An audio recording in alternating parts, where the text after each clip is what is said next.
Hey, what's up, guys, and welcome back to my reading journey. Hope we're all doing absolutely fine. And today we're gonna continue with the second part of this story I started yesterday. It's Calloway's Code. All right, let's move on. Great, cried Boyd. It's a charade. My first as a Russian general. Go on, Scott. No, that won't work, said the city editor. It's undoubtedly a code. It's impossible to read it without the key. Has the office ever used a cipher code? Just what I was asking, said the ME. Hustle everybody up that ought to know. We must get at it some way.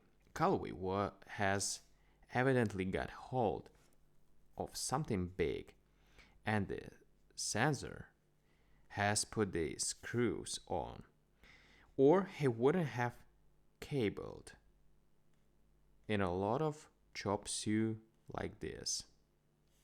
Chop suey. Throughout the office of the Enterprise, a dragnet was sent, howling in such members of the staff as would be likely to know of a code, past or present, by reason of their wisdom, information, natural intelligence, or length of servitude. They got together in a herd of a code. They get together in a group in the city room with the ME in the center. No one had heard of a code. All began to explain to the head investigator that newspapers have used a code anyhow. That is a cipher code. Of course, the Associated Press stuff is a sort of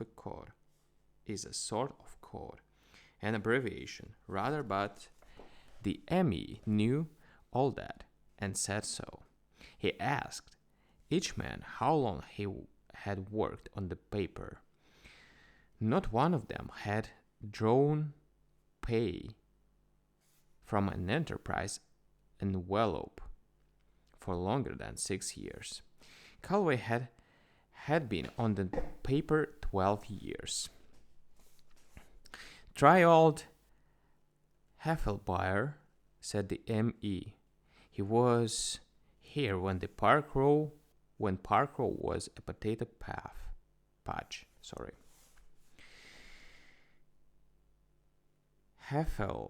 Heffelbeyer Bauer was an institution. He was half janitor, half handyman about the office, and half watchman, thus becoming the peer of 13 and one half tailors.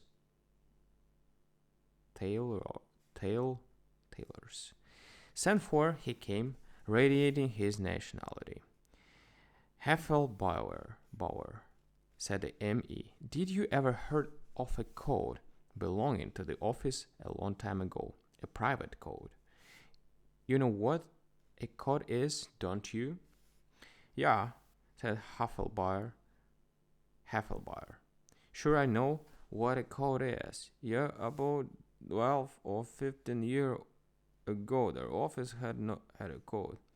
Their reporters in their city room have it here. Huh?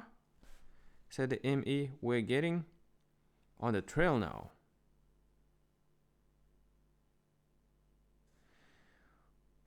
Where was it kept? Heffelbauer. What do you know about it? Sometimes, said the retainer. They keep it in their little room behind their library room. Can you find it? Asked the ME eagerly. Don't you know where it is? Main God, said Heffelbauer. How long you think a code life? The reporters call him a mascot, but one day he but made his head dead editor. Oh, he's talking about a god, said Boyd. Get out, get out, Heffelbeyer. Again, discomfited,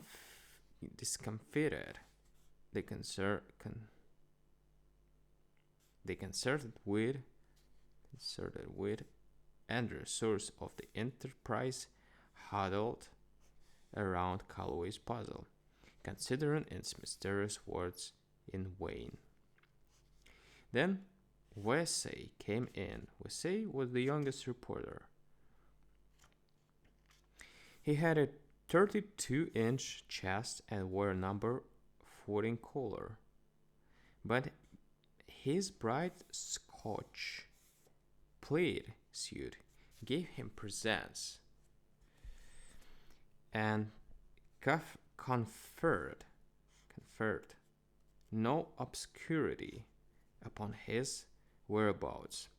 He wore his head in such a position that people followed him about to see him take it off, convinced that it must be hung upon a peg driven into the back of his head. He was never without an immense knotted hardwood cane with a German silver tip on its crooked handle. Wesley was the best photograph hustler in the office. Scott said it was because no living human being could resist the personal triumph it was to hand his picture over to Wesley. Wesley always wrote his own news stories except the big ones, which were sent to the rewrite man. Add to this fact that among all the inhabitants, Tampas, and groves of the earth, nothing existed that could abash Wesley, and his dim sketch is concluded. Wesley butted into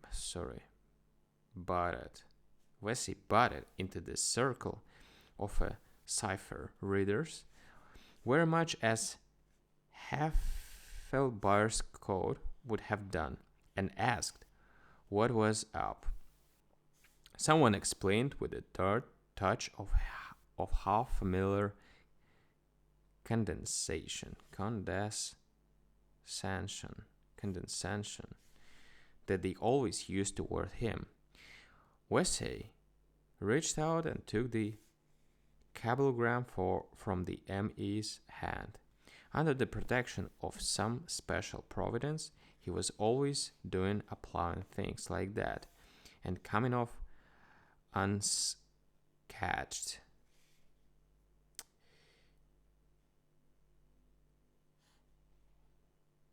It's a code, said Wesley. Anybody got the key? The office has no code, said Boyd, reaching for the message. Wesley held to it. Then old Calloway expects us to read it anyhow, said he. He's up a tree or something, and he's made this up so as to get it by the censor. It is up to us. Gee, I wish they had sent me to say we can't afford to fall down on our end of it. Foregone, preconcerted, rash, witching.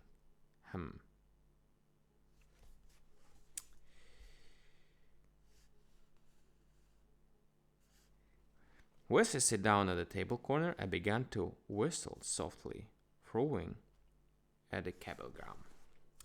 Alright, guys. The story goes on. we're gonna figure out what's gonna happen next, but tomorrow.